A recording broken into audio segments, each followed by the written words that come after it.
Hi everyone, my name's George Santos, and I'm your host for the new show Talking GOP, where we'll be meeting here once a week to talk about current news and what's going on around the borough of Queens in New York City. And it's time we take back Queens and make it red. Joining me weekly will be my co-host, Gabriel Montalvo. Hello everyone, happy to be here. How are you? So we'd like to make sure that we have something different for you guys and that we're able to make this productive and engaging enough so that everybody is more interested in politics, given that all politics start local. So I'd just like to turn it over to Gabriel here and we'll do a little chit chat on how we got involved, and so you guys know a little bit more about us, and then we'll take it from there. But Gabriel, how did you get involved in politics, and what age was that? So I really got involved in politics when I was around 15 years old. I was introduced to the idea of independent thought and objectivism by my journalism teacher in high school. From there, he introduced me to Ayn Rand and John Stossel and their philosophy. And it taught me to think differently. From there, at the age of 18, I actually worked at the Queens County Republican Party. Before the recent reorganization we just had, I had left for military service for about a year, and I had left the military scene. Okay. So I was introduced into politics by my high school journalism teacher, who introduced me to objective reasoning and thought by the works of Ayn Rand and John Stossel. And from there, I wound up working for the Queens County Republican Party here in Queens. And I had left to serve my country and enter basic training with the New York Army National Guard. So that put a gap in between my work here in politics. And for the reorganization, I'd come back and have been very excited to help make Queens red again, as you mentioned before. So you're very much in favor of the notion that all politics start local. And Yes. You started really young, 15. That's nothing to sneeze on, although you didn't have the right to vote. Right. How difficult do you think it is for younger people or the newer generations to get involved with politics without actually being, in a sense, feeling ousted by the old guard? How do you believe that what do you believe we can do, actually, to get youth more involved? Because as we can see, the day after Election Day in 2016, New York City was taken by storm by hundreds, and if not thousands, of students protesting the election of President Donald Trump. And the funny part is, only 30% of them were actually registered voters. So 70% of these people, these young people in college, were protesting, but they didn't bother to make it. They didn't make it to the polls. Exactly. Their voice, unfortunately, didn't matter, because it only matters when you bring it to the ballot box. So Right. What's your take on how we can change that and how we can engage youth such as yourself into coming into the political scene? And I'm not saying, I mean, obviously I'm biased towards being a Republican, Right. but just getting politically involved. Well, what you had mentioned earlier was that there were, how do we get the old guard to mix in with the younger generation coming in? And I think it's important that the old guard, as you mentioned, give a chance to the younger people coming in, give them a chance to prove themselves. If they have an idea, run with it, because they understand how the younger culture, how the younger generation is thinking. And we also have to work on teaching our children or young children in our lives that there shouldn't be that degree of nihilism, like, oh, well, my vote doesn't count. And that's why probably 70% of the people rioting that day didn't vote, because they have this false sense that their vote doesn't matter. Rioting is a strong word. Rioting is a very strong word. But here's what I'll say. For a lot of, obviously, people who are just getting to know us, and we look forward to gracing your screens through the next year at the very least, I'm running for Congress. I'm a congressional candidate in New York's 3rd Congressional District. I'm running as a Republican against incumbent Democratic Congressman Thomas Suozzi, which is a formidable candidate. And for me, and I say this all the time, my difficulties lie where how to engage with the community, how to reach to the other side and show them that what my platform offers covers everyone, and it is inclusive. There's this very strong narrative out there that we're not inclusive.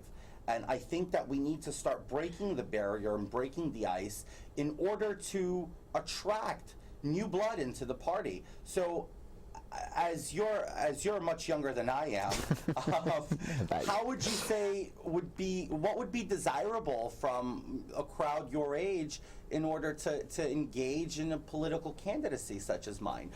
Not that I'm that much older than you. Well, like I said, giving the youth an ability to do what they feel is necessary for the campaign, giving an open ear, and even, let's say, throwing in the opportunity to offer an internship, because a lot of these students that are of voting age are young freshmen in college or just coming out of high school seniors at the age of 18, and if they want to get politically involved, it's up to us as Republicans and you as a candidate, I would say, to have that strong social media presence where we know that these young people they're not going to be necessarily reading email blasts and newspapers, but they will be seeing video content, they will be on Facebook, Instagram, Twitter, YouTube, etc. Well, no, that's a great point.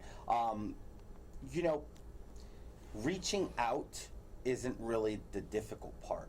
Mm-hmm. It's engaging them and making our party interesting. I mean, the Democrats are playing a great game through school of loan forgiveness, and they go in debt on so many desirable, tangible things. They also have Hollywood in their pocket. And Hollywood is promoting it. Mm-hmm. Netflix, you can't turn on Netflix now and not see liberalism all over it. Right. The Obamas produced for Netflix, so that's a no-brainer. But we need to make conservatism something tangible and something attractive. And what my fear is that youth today is more so interested in what they can get for free versus how hard they can work for something and accomplish it.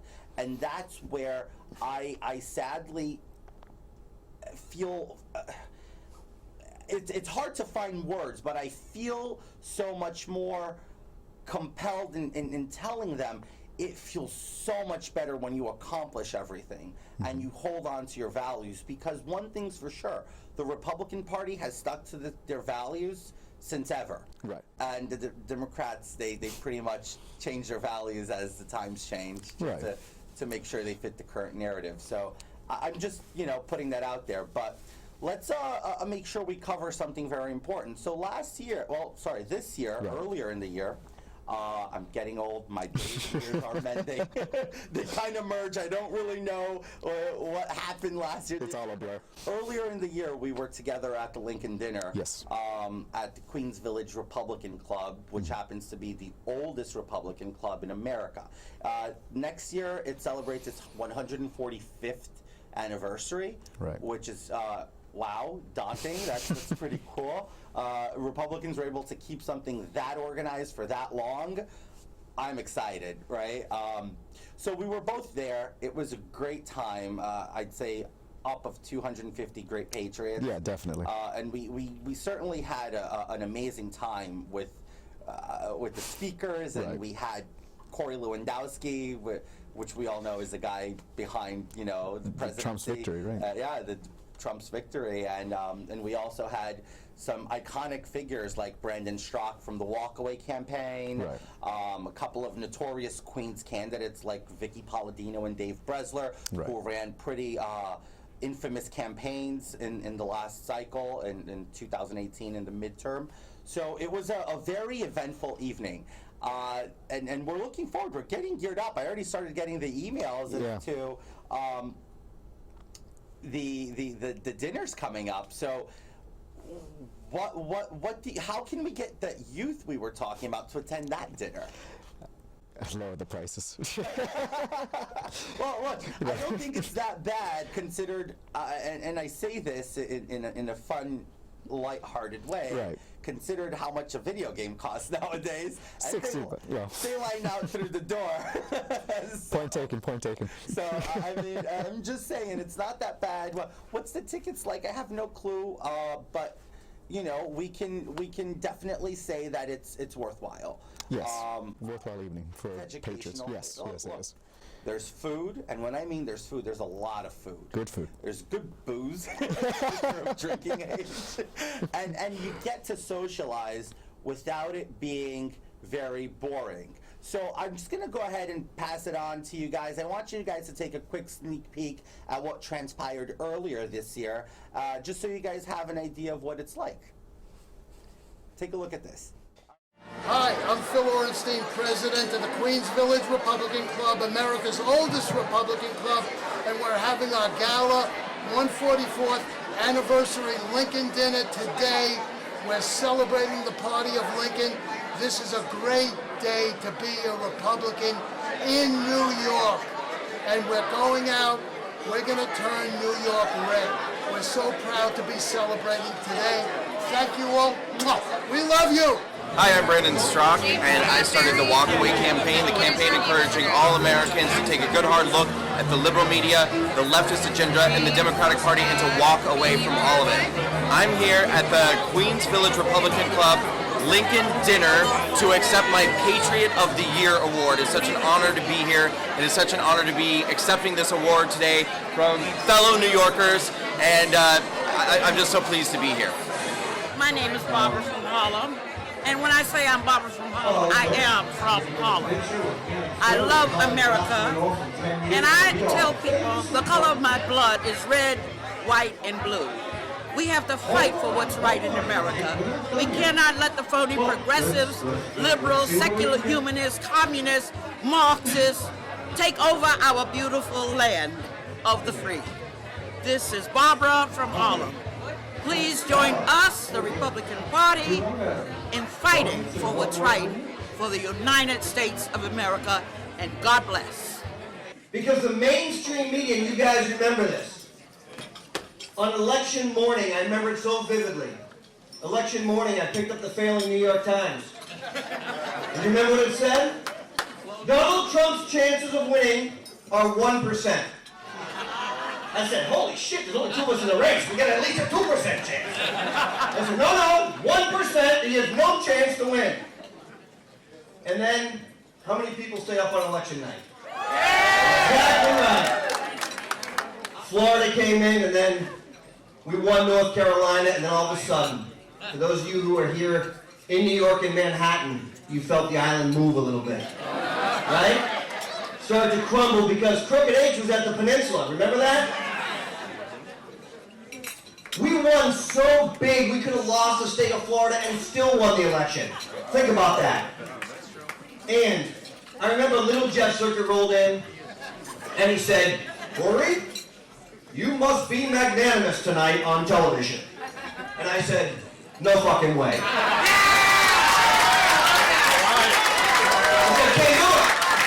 But I hadn't talked to the president-elect that night because all of a sudden we had a bunch of new friends. Friends who weren't with us when he came down on the escalator. And friends who weren't with us when he launched that campaign. And I went down into this little basement of this hotel. I'm in the gym. I'm changing my clothes, trying to wash up in the sink. And I look down, and my phone's ringing. And I look across and it says, Donald J. Trump. And I answer the phone and I said, yes, Mr. President. And he said to me, Corey. And I said, sir, did you hear what I just said? You're the fucking president of the United States. And he said, can you believe it? I said, no. And he said, me neither. And he said, let's go change the world together. And I said, yes, sir. He said, come over and see me. And I remember walking in the Trump Tower just a few hours later, and you guys from New York remember it because it was front to back dump trucks full with sand surrounding Trump Tower. They had Secret Service agents all over the place because the transition of power was now taking place. And, you know, over at the Peninsula Hotel, I think they were seeing a heavily medicated Crooked H trying to find a way down the stairs. But it was a special, special time. These are the folks who are going to lead the brand new Queens Republican Party. Come on up, Phil. Let's go to the yeah. We have some tough sledding ahead, but this nation is on the right track for freedom and prosperity. It is most important we maintain party unity and exhibit the same backbone and resolve as our President Donald J. Trump. To the Queens Village Republican Club, as I so often have done in the last year, and I often told Phil and Joe and everybody else affiliated with this historic club that I feel most at home when I am at their mic. So thank you very, very much. I graciously accept this award. This Woman of the Year award means the world to me. We have to stand firm. We have to stand together. We need support. The Republican candidates need your support. Because if I had 300 people in this room on my campaign, I'd be in Albany today representing you and not these Democratic left. So, great to see you all. Thank you for your support. Let's support every Republican candidate. And that means going out there and walking for them, donating for them, and sending their message. So this way, we can straighten out the mess that New York State and New York City's in. Thank you for the honor. And a lot of people started asking, hey, is this the end of the Republican Party in New York State? But as a young Republican, I have a different outlook. I have a different outlook. This, to me, is not the end of the Republican Party in New York State. It's the beginning of a new generation of the young Republicans. My name is Brandon Strock, and I started something called the Walk Away Campaign. And what that is a campaign for people that encourages people to take a good hard look at what's going on with the Democratic Party, with the liberal media, and the toxic ideology of liberalism, and walk as far away from it, if not run as far away from it as you can. So why did I do it? Why did I do it? Well, let's start at the beginning. I grew up in a tiny little town in Nebraska.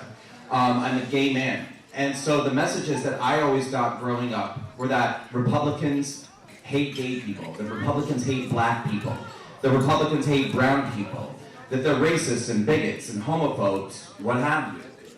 I always got the messages that liberals were open-minded and tolerant, that they cared about all people, and that the Democratic Party was exactly the same, the party of all people, the forgotten, broken minority, small man in America. So I went along with that, without asking any questions, really. And my entire life, I always voted Democrat. Check, check, check, D, D, D. If it had a D beside it, I just checked, I went in and I pulled the lever.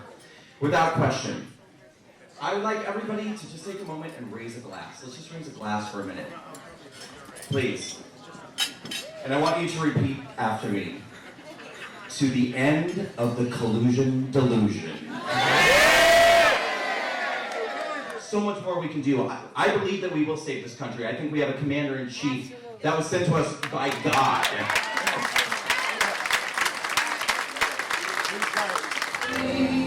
Cause there ain't no doubt I love this land. God bless the USA. Everybody stand up. All right, well, that was great. As I promised, it was great. And if you want to find out more about the Lincoln Dinner for 2020, you can go to QVGOP.com. There you go. There we go. And you can find out more about the club, about the dinner, and how to get involved. It's a great club. They have a meeting once a month, and it's held on the second Thursday of the month. Right. Or is it the first? I'd say the second. Don't take our word on it. Go on their website. And follow them on Facebook, too. Absolutely. www.qvgop.com. So, in light of what's going on, and veteran affairs go, Gabriel. Yes. You serve our country, and thank you for your service, by the way. Thank you for appreciation. I would like to understand, where are we heading down with the current administration, the current political climate? Where do you think we're heading to when it comes to veteran affairs? I think with specifically the Trump administration, we are seeing a almost revitalization and an energy for veterans and for the military, where it's not so much where you have that liberalist bleeding heart doctrine of, where you're a baby killer. That's what Vietnam veterans were called. They were called baby killers when they first came back. They had trash and food and rubbish thrown at them. And these were people that were coming home, and most of them were drafted. And, you have the Korean veterans that were told that they were part of the forgotten war, and nobody talks about them. No one gives them that limelight. I mean, the last great positive outlook that we have on military service had been World War II, when we were fighting the actual Nazis, not Republicans, actual Nazis. And it's a real shame. But up until that point, up until now, with the Trump administration, we're seeing a revitalization and appreciation for the people, the men and women who do serve our country. And I would like to give a big thank you to the president, because it is important for us to know that our administration, the people and the Constitution, the government that we fight for, it's important for us to know that that you have our back. Wow, that's powerful. Thank you. That's very powerful. Here's how I see it. I see we're in a country now. We're living in a state of this country now, which I adore. I'm first generation born American, but my parents they migrated here for a reason. Right. They thought it was worthwhile. I mean, we can get into that of how my grandparents fled Europe in World War II and all of that good crazy nonsense. But I rather keep it focused on the U.S. and where we are now. To see that we've fought socialism throughout, history, we keep fighting socialism today.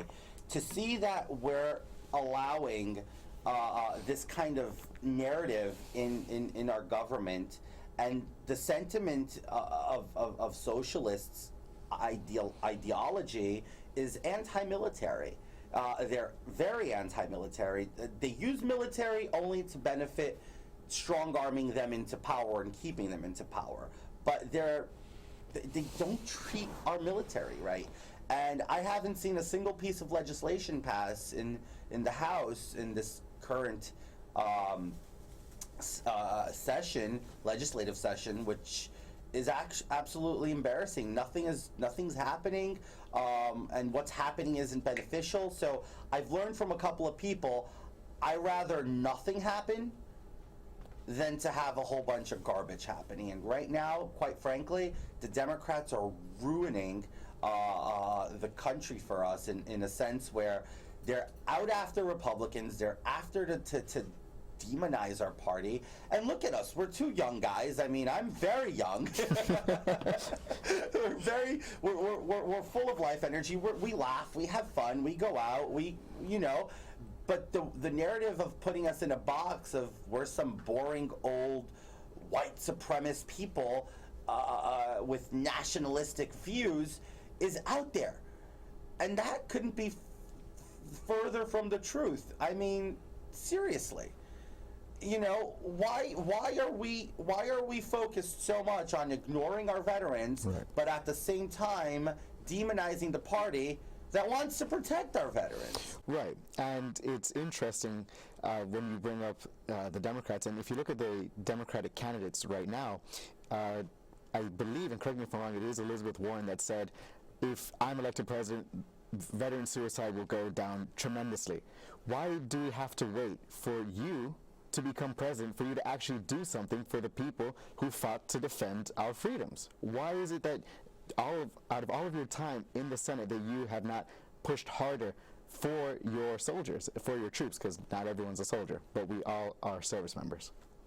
Well, that's actually a great point, Gabriel. I've learned from experience at this point that politics is all pandering. We're all pandering to what's in style. Sure, now elected senator, sitting senator Elizabeth Warren needs to wait until she's pretty much elected president for her to make an actual change to veteran welfare and suicide. That, to me, sends a clear message that unless you make me president so I have power, I refuse to advocate for veterans. That's what I understand as an individual, because you have a lot of power, Senator Warren, as an elected senator for the state of Massachusetts, to make that change. So, as I would say, why do you need to put that "if I'm elected president" contingency on there?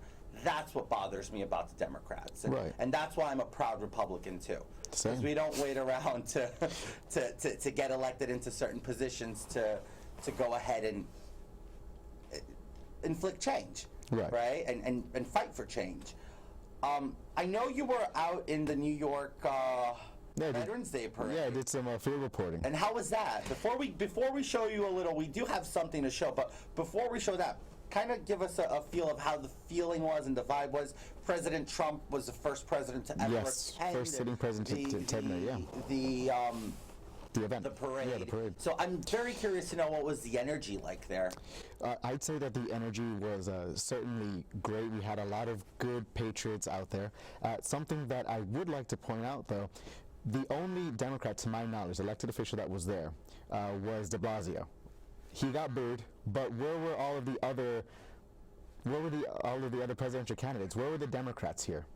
Where were the Democrats at the parade? They were there protesting the president instead of showing their support for our military.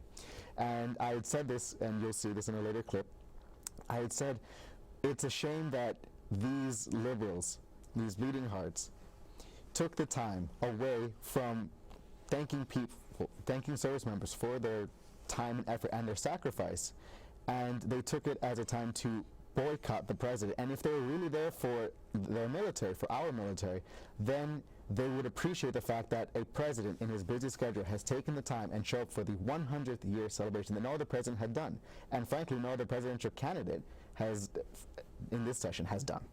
Well, you know what's funny?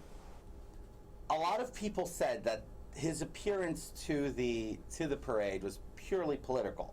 I beg to differ, and I say he's a New Yorker.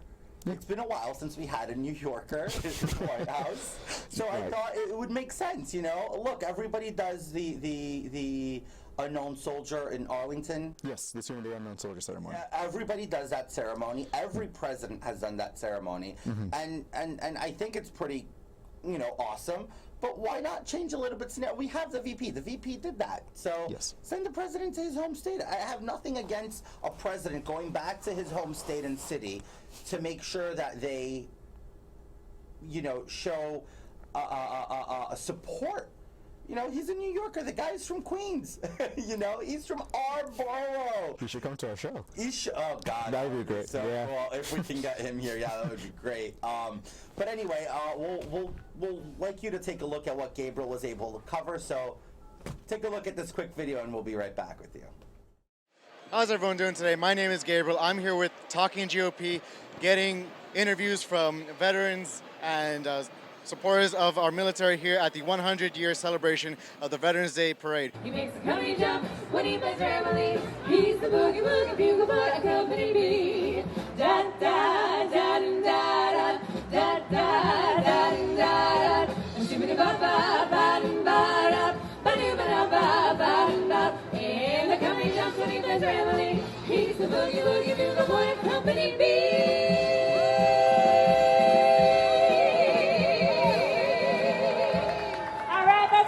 Today, sir, and your name is? Arthur Grubina. Well, thank you, sir. And how many years were you serving in the Navy? From 1944 to 1946. And how do you feel being at the 100-year celebration of the Veterans Day Parade? Exhilarating, the outpouring that they goes the vets of that time. Wonderful. And, thank you for all that you've done. And, because of you, we're here safe and we're not under a different regime. So thank you for all that you've done, sir. We really appreciate it. I appreciate it. Thank you very much. Thank you for your service, sir. Thank you. How are you doing today, sir? Your name is? Marty Edelman. Wonderful to meet you, sir. So first of all, thank you for your service. And could you just give me could you just give me a quick rundown of what's going on and why you're here today? Very good. I'm standing in front of a float with veterans from the Vietnam War. This chapter was established back in the 1980s. It is one of about 200 chapters around the United States of Vietnam veterans, and we have participated for many, many years in this effort to recognize veterans and to bring to the attention of many people that when the country calls and you go to serve your country, don't judge the people but treat your veterans well. Washington said that, Lincoln said that, and we're promoting that so that current veterans, when they're coming back from Iraq, Afghanistan, and other places, are being well treated. And that was our mission, and I think we're accomplishing it. So these guys fought in 1970s in Vietnam. In back of us, there's going to be Korean Americans.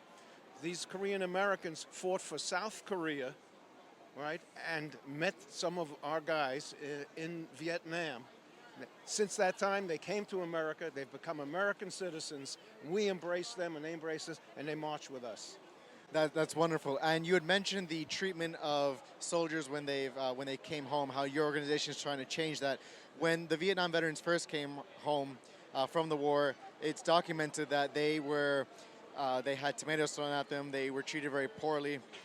Do you think that idea has changed? Do you think the attitude towards Vietnam veterans has changed since then? Of course it has. Is that, in any barrel there might be one or two rotten apples where people do bad things. And that's happened all the time, whether it be Civil War, Revolutionary War, some people do bad things. But in general, the people that were enlisted or were recruited to go to Vietnam, they went to serve their country. And the people who thought that the war was terrible, and some of us, when we were over there, thought that the war was terrible, but we were going where our country sent us. And right. So thank you for all that you and the rest of these veterans have done. That's why we're here today with Our Freedom. So thank you again, sir, for everything. Spread the word. Thank you. Definitely. Thank you, sir. Be well. Thank you. How are you doing today, sir? What's your name? Neville Murr. And what unit did you serve with? 1st Marine Division. And how does it feel being here at the 100-year celebration of the Veterans Day Parade? I'm proud to be here. I'm glad so many of us left. What is this your first time at the parade? Yeah. And how do you feel that? How do you feel about more people giving notice to the Korean War? Well, the reason I wear this is because I call it the Forgotten War, because all I ever talk about is World War II and Vietnam. It's like they forgot about the Korean War. Well, how do you feel now about being more recognized in a lot more national parks and amongst in schools? Well, I'm glad we finally got the recognition. That's why this I think we have something about the forgotten. Yeah, no longer the forgotten. Well, thank you so much for your time and everything you've done, sir. Thank you. God bless. Thank you. All right, so how are you guys doing today? Your name is? My name is Chris Brewer. And yours? Jonathan Meunier. And you, to my understanding, you're in the Army, you're in Marine Corps? Yes, sir. And what were your units? 1st Cav, 9903. 1-2 and 1-8. How do you feel today being here at the 100-year celebration of the Veterans Day Parade? I think it's fantastic. I'm glad to be a part of it. Yeah, it feels awesome. Do you feel like the president supports the military enough? Yes, I do. I know it's a first appearance for a president to come down here. I think it's fantastic. Absolutely. So thank you guys so much for your time, and thank you for all that you've done. Thank you. So here at the 100-year celebration of the Veterans Day Parade, we were able to get some wonderful stories from various different service members from all branches of the military, from different time periods that they served. But something interesting that I'd like to point out is we've also seen people who are on the left, far leftist liberals, and it's interesting to see that they want to push their message on a day that is supposed to be about veterans.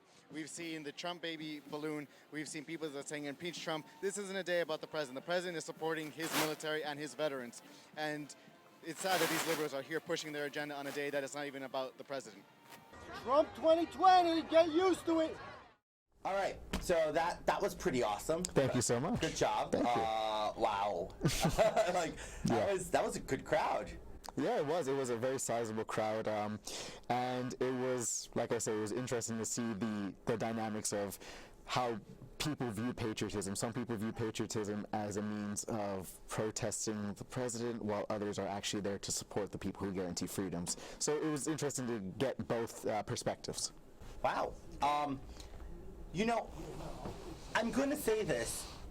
I didn't have a chance to be out there. And honestly, quite frankly, I think I never been to a Veterans Day Parade. You'd love it. Not because I don't support veterans, but believe it or not, private equity firms, we all work that day. So I'm at work, and I can't really make it out there. And unfortunately, I've missed out on seeing it. I've seen it on TV, and it looks pretty fun. I mean, it's the military's equivalent, and in a respectful matter, but to the Macy's Day Parade. It's fun. It's pretty big. It's fun, you know, and people have a ball, and I'm always glad to see people and you know, support of our military. You know what? What you did and what many other people do to actually enlist and go put yourself in the front line so people like me can sit back here in these comfy chairs and in front of the camera and doing whatever I do on a day-to-day basis. To me, I extend the red carpet. I think that there's nothing more valuable than showing appreciation for these men and women who put themselves on the line, on the front line. So thank you all veterans watching out there for your service.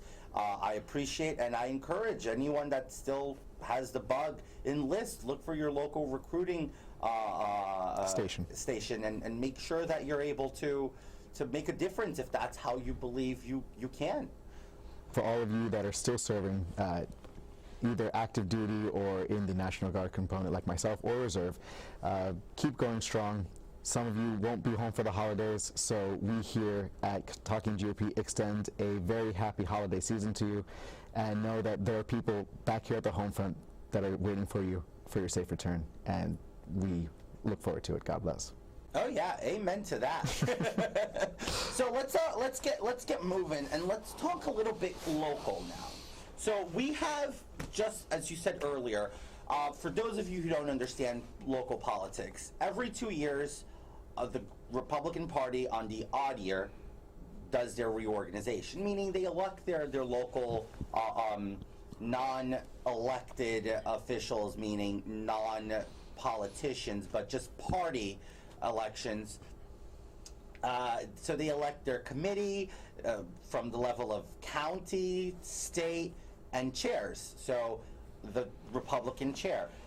This past reorg, it was contentious and a little, sad to say, hostile. Yeah. However, I'd like to extend congratulations to the duly elected chairwoman, Joanne Shanks-Ariola. She's serving us now for another 2 years. I think that what we need to do now in politics is unify. Yes. And unity in the Queens GOP is something that I am so desperately looking forward to achieving. How do you think we can reach that? How do you think we can bring, you know, people in the same party to the table and agree on a message and work together behind the elected chairwoman? I think it's important to let people know that, all right, the past was the past, and that we should now look towards, instead of fighting each other, because I've always said that Republicans do a better job at fighting each other than fighting Democrats. We have to understand that there's a common enemy, and that enemy is the liberal left, the Democrats, whatever name you want to put them, whatever ism you want to say, and it's important for us to put our differences aside, find that common ground, and work towards building a stronger and better party. That's beautiful in theory. In theory. I love it. I love it. But we both know very well that there's a lot more work that has to be done to make those hurts mend. So I want to get super political now, and we're going to dive head in the swimming pool of politics in Queens. Sure. What do you think we have to do in order to put aside the pettiness that goes on in our local, and we're not talking the GOP by no way, shape, or form. The national GOP has got it together. We're good. We're strong. We're united. We're raising money for our president. Our president's polling fantastic, despite the liberal narrative of the liberal media or the mob. That's a whole different story. As a party, we're stronger than ever. But sadly, here in Queens, Yeah. where the president, ironically, is originally from, and, Right. and so are we, Yeah. we're not that unified. How can you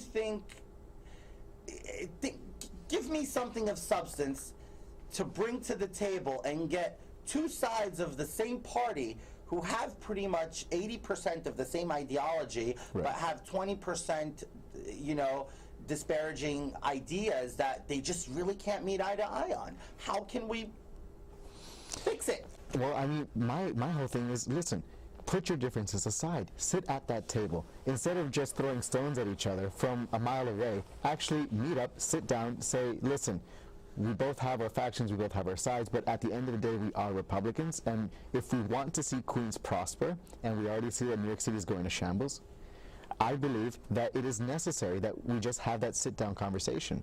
Without it, we're just going to be, yelling at each other, and it's not going to really achieve anything. And it just makes the party as a whole look weak, while the Democrats mobilize. They might have different ideologies, but at the end of the day, they say, we just need to elect a Democrat. And that's just my take on it. Did you guys hear that? Seriously. Look, yeah, the common enemy, and I don't like to say Democrats are our enemies. I like to say that there are neighbors, our family members, our brothers and sisters with different ideologies. I'm not a violent person, nor I advocate for it. To put it out there as an enemy, it's a strong word, right? I rather say we are Americans with different ideologies, Right. and we disagree on certain points of views. So, but that doesn't make an enemy. Enemies are actually outside of this country, Right. outside of these sovereign borders. Right. So disclaimer would be, we mean you no harm, Democrats. We mean you no harm. We have very different approaches of how we believe the country should be run, and of course we like to promote the idea of civil liberty, the First Amendment, all that good stuff. Yeah, phenomenal. I mean, look,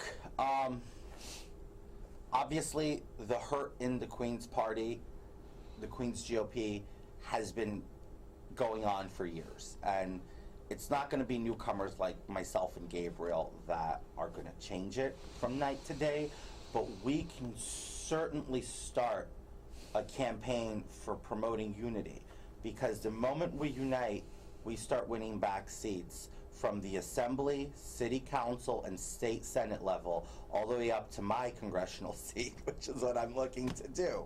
So I just want everybody to understand that this isn't a bad thing that people are so passionate about their beliefs, but it's also good to remind them to not be so contentious and so hostile. Take it as a democratic process. If you want to run for the Queens County GOP chair, it's your right. Just let's go about it in a clear, transparent manner. And I think that there's no problem if we do that. Right. And I also think that as Republicans, we need to work together and better to actually find those people who want to run for office and who have a good chance of running for office and put them in those seats. I think, there's about 17 city council seats? 11. 11, sorry. 11. Pardon me. Don't use Biden numbers on this show. If you use Biden numbers on this show one more time, I'm replacing you. That's fine. I'm going to go with my buddy Corn Pop in a bit. I feel threatened with Corn Pop now. Yeah, of course. don't worry, don't be. But yeah, there are 11 city council seats up for grabs, and we need to put those Republican candidates out there. We need to show unity, as we've been saying. Yeah, no, I agree. And look, I actually want to do an open mic invitation to the chairwoman. We would absolutely adore to have you on our show, Chairwoman Areola. I think, first of all, being a woman at the helm of a party in the largest county in America, correct? Or am I using Biden numbers? You might be, but I'd say that it is the most diverse county in the country. World. And the world. It is the most diverse place to be in the world, that Right. I know. Mm-hmm. I'm just thinking about size-wise. Also, we would love to make sure that the chairwoman, being a woman, which is not easy in the political scene, we'd love to have you here. So please, obviously I'll shoot you an email and text, but if you see this, That invitation's up in the air, and we'd love to have you here. We'd have a great time. And let's not discount our newly elected state chair, Nick Langworthy, which I've had the pleasure to meet with him a couple of times now. I think he's getting tired of seeing me. If I hear he's somewhere, I'm there. So, I mean, I wanted to get to know him. He's Right. a YR. Did you know that? I was not aware of that, actually. He's a young Republican. I was very happy to learn that he's a young Republican and he's leading the state party. You think the Queens Village Republicans are going to give him that YR prize? That's my prize. That's my prize. You can wait. So pretty much that's you know what we want to do, and we want to bring. Oh, actually, we want to bring Chairman Langworthy onto our show too when you have the time. When you have the time. I mean, we're in Queens, we're in Flushing. Come on down. So, changing subjects. Sure. Not a lot of people are familiar with the name Brandon Straka, the Walkaway founder, who's made waves to even getting to the point of speaking at opening for President Trump in Ohio. Yes. Cincinnati? Yes. Yes. There you go. So, as I understand, Walkaway promotes a narrative of walk away from the Democratic plantation, which is a pretty bold statement, and it's done, you know, phenomenally well in doing so. If I'm not mistaken, they claim 500,000 Democrats registered Republican in the last 2 years or so. I'm impressed. Kudos to Brandon and to his team. I know that he has a very strong woman behind him, which is Melissa Roby. That yes, she's amazing. Amazing is not enough for that woman. I can't say it enough times. Right. But I know you were actually recently a panelist at their very first Hispanic town hall in Corona, Queens. Yes, we did it actually right here in Queens, in AOC's district. And I was there representing the Republican National Hispanic Assembly, which, as you know, I am the sitting New York State Vice Chairman. And it was, I'd say, very well attended for the first attempt, and in such a hostile environment where you and I have actually gone. That's an understatement. That's an understatement, but we've seen during the Abolish ICE protest, actually, you and I have seen how hostile these people can get and how they were marching on the streets. And there were socialists, too, the Workers' Party, the Queens Workers' Party, or New York. Anyways, these socialists were marching. Working Families Party. There we go. We're marching without even a permit, and the police weren't even aware of this. That they were doing this, and I made them aware pretty quick, though. Yes, you did. And it was interesting to see how they kicked out New York One Español, which is, I'd say, pretty objective. New York One, I'd say, is pretty objective. They're pretty neutral. Yeah. I mean, New York One in general is very neutral reporting. We're not talking CNN, Fox here. We're talking local, most neutral report out there. And, you know, as they kicked them out, they kicked out anyone that had the right to record there, because it wasn't in public place. They stopped at 103rd Street on the R train. Corona Plaza, not, you know, the Corona private house. It was Corona Plaza, and they were kicking people out of there. And thank God the NYPD was there. You know, we support the boys in blue, and girls and girls and girls and identifying. Yeah.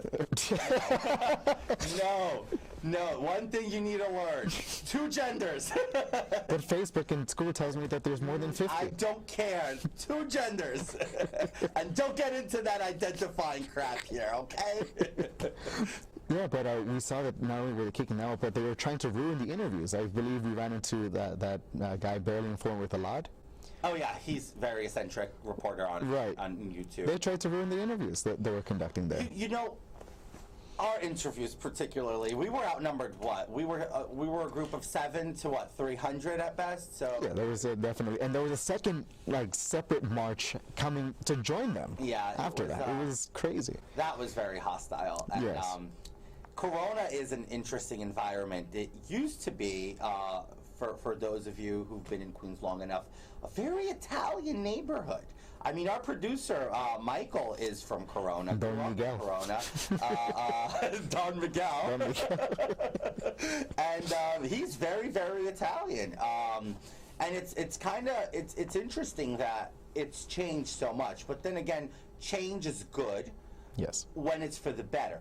And I believe that Corona's changed into I would dare say, almost anti-American area, because you don't see a lot of American flags hanging off of the houses there. I mean, and that's not an understatement. I drive by quite often through Corona, especially in the summer, to go to the Corona ice skate. Yeah, that's a very good place to be. I mean, you would see in, let's say, Glendale, for example, people waving their American flags. But if you go through Corona, you'll find a lot of people with either no flag or their flag from the place of origin. Yeah, and I'm not going to be shy about it. It's the Mexican flag, it's the Colombian flag, Ecuadorian flag. Careful.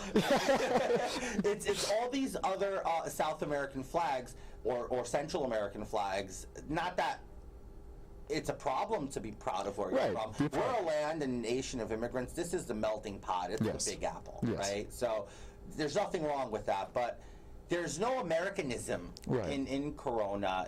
I mean, English is scarcely spoken. You walk in anywhere, and the tongue of choice is Spanish. Hola, ¿cómo estás? Right. So it's kind of tough. Yeah. It's tough, but they do have great food. I'm not discounting food. Yeah. I mean, like I said, I will repeat it. I am not discounting food. Food's great. So, since we're on the Corona subject, let's keep in mind that Corona still is, and I know Walkaway did a stunt there. Corona still is a great stronghold for veterans. Yes. People who did not leave. People who are still there. And that, to me, in those very rare occasions when you still find them there, it makes me proud. I believe that there's still hope when you find that there's still small pockets of patriotism in a very, very far gone neighborhood like Corona. Right. Well, on the subject of Corona, there are still pockets of veterans and patriots, true patriots, lifelong patriots that Dating still back. reside there. And our producer, Michael Ferrara, was able to do a little special something for 3 specific lifelong residents of Corona who happen to be veterans, and at the Flanders Field VFW, which they were celebrating also serviceman Tony Indelicato's 100th birthday. Yeah. God, 100 years on Earth. That must be something else. I gotta say it. Thank you very much, gentlemen, for your service. Tony, I wish you a heartfelt happy birthday, and I hope to keep celebrating them. I'd like to see how many more to come, and in good health and spirits. That's quite amazing. Can you imagine 100 years from now? That would be great. But we do have a special clip for you here, so it should be good. This should be interesting. Let's take a look at that.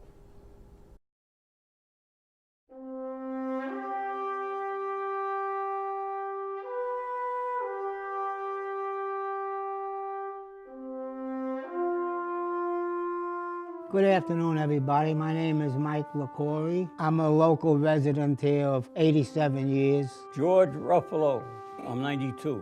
Anthony Indelicato, 99. I'm the commander of the VFW post here in Corona. Well, Tony for short, yes. A Korean War veteran. World War II. Well, I got drafted March 4th, 1942. I went in the Navy. I signed up at 16 years old. When I went to the military, I was drafted into the Army. All my friends were going away. I had 5 weeks training. And in 6 weeks I was overseas, 37.5 months overseas. Took basic training, went to Korea as a combat medic. And I found myself on a ship going overseas. I was a replacement for the men that were killed at Hickam Field during Pearl Harbor, and I was mostly in the European theater. I was just a replacement. My rank was a PFC, private first class, and that's it. I was a gunner's mate. We got on a boat, they gave us a gas mask and helmet, and they said, hang on to this, you may need it. I was on the invasion of France. I drove the troops on Omaha Beach. We got off the boat in Pearl Harbor, and they handed us a rifle and 90 rounds and ammunition. And they said, prepare for an invasion. Coming back with wounded, constantly with wounded. We expect an invasion again by the Japanese coming back. All day long, just coming back with wounded. And the next day, coming back with prisoners. And thank God we went out to meet them at the Battle of Midway. And I was in the Battle of Midway with them there. Never looked at a person's Italian. I was an American, period. The veterans are keeping me going. And I'm I'm living in my retirement time now. I thank God every day for being here and being alive yet and whatnot. And I hope the younger generation that should see this film will appreciate what this country is all about. And thank God. And I bless the country all the time, too. Yeah. And God bless everybody, and God bless the USA.